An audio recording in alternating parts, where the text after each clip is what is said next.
শনিবার রূপগঞ্জ উপজেলার কাঞ্চন পৌরসভার বিভিন্ন ওয়ার্ডে দিনব্যাপী গণসংযোগে অংশ নেন দীপু। সাধারণ ভোটার, ব্যবসায়ী, শ্রমজীবী ও স্থানীয় গণ্যমান্য ব্যক্তিদের সঙ্গে মতবিনিময় শেষে কাঞ্চন ভারতচন্দ্র স্কুল মাঠে জনসভা অনুষ্ঠিত হয়। জনসভায় তিনি বিএনপি চেয়ারম্যান তারেক রহমান ঘোষিত রাষ্ট্রকাঠামো সংস্কারের রূপরেখা তুলে ধরেন। জনসভায় তিনি বিএনপি চেয়ারম্যান তারেক রহমান স্বঘোষিত রাষ্ট্রকাঠামোয় সংস্কারের রূপরেখা তুলে ধরে জনগণের অধিকার প্রতিষ্ঠার দীপু বলেন, দীর্ঘদিন মানুষ অধিকার ও ন্যায্য অধিকার থেকে বঞ্চিত।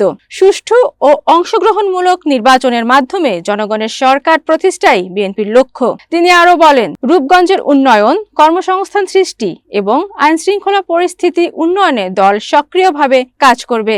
জনসভায় বিএনপি ও অঙ্গ সহযোগী সংগঠনের নেতাকর্মী ও সাধারণ ভোটাররা উপস্থিত ছিলেন।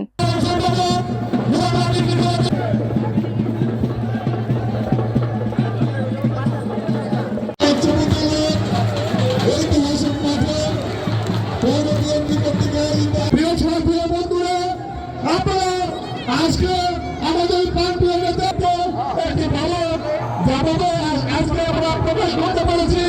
জিনিসটা বলছিলেন আপনারা তো হাত তুলে দেখান, হাত তুলে দেখান।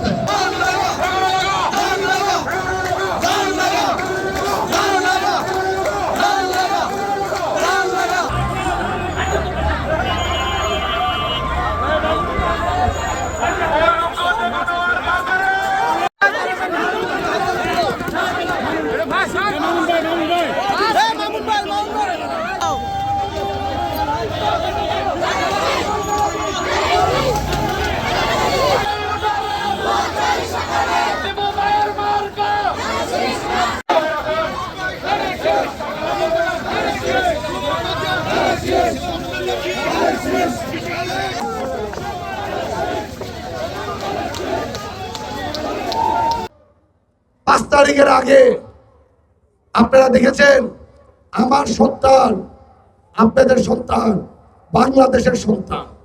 বাংলাদেশের সন্তান কি আমাদের সন্তান না? বাংলাদেশের সন্তানদের হেলিকপ্টার দিয়ে হাজার হাজার বাচ্চাকে মেরেছে, দেখেছেন না?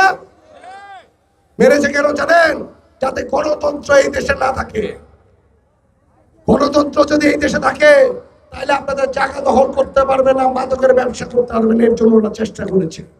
আমরা যাতে বুক ফুলিয়ে না ঘুরতে পারি এটার জন্য গণতন্ত্র এই দেশের থেকে নিয়ে যেতে চেয়েছে। এখন সময় এসেছে আমাদের জবাব দিতে। জবাবটা কবে দিব শুনি না? আরেকবার বলেন। হাত তুলে আমরা কি 12 তারিখে জবাব দিব?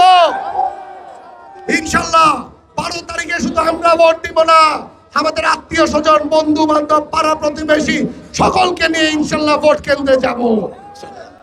ভোটটা কাকে দিবেন শুনি নাই? শুনি নাই? 12 তারিখ সারা দিন, 12 তারিখ সারা দিন ইনশাল্লাহ। 12 তারিখে আমরা ব্যালটের মাধ্যমে দেখা দিব যে গণতন্ত্র এই দেশে থাকবে, আছে, ভবিষ্যতেও যাতে থাকে, এরকম ভাবে আমরা ভোট দিব। আপনারা আমার দাদার সাথে, আমার বাবার সাথে, চাচাদের সাথে একসাথে মিলে চলেছিলেন। আমিও চেষ্টা করব আপনাদের সাথে সারা জীবন থাকার জন্য।